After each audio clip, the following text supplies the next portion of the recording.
শুনেন, আমি একটু আমগো বাড়িতে যাই। আচ্ছা ঠিক আছে, হ্যাঁ মা, তাহলে আমি দুপুরের দিক দিয়ে আসতেছি। সাবধানে যাইও। আচ্ছা আচ্ছা, আমি আমগো বাড়িতে যাইতে চাইলাম, আপনি একটু বাধাও দিলেন না কেন? আমি বাধা দেওয়ার কে? আর আমি বাধাই বা কেন দিম?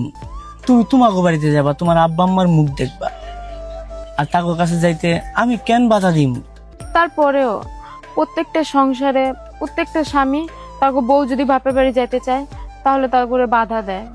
দেখো, আমি তোমার বিয়ে করছি মাত্র 2 বছর হয়, আর তোমার বাবা মার সাথে তুমি 15-20 বছর কাটাই দিছো। তাহলে সেই জায়গায় অধিকার কার বেশি, আমার না তোমার বাবা মার? আর দেখো, আমি তোমারে কিন্তু এই বাড়িতে বিয়ে করে আনছি, তোমার টাকা পয়সা দিয়ে কিনে আনিনি। আমাকে সংসারেও কিন্তু একটা মাইয়া সন্তান আছে, সে যখন বড় হইব তার বিয়ের সাথে দিমু।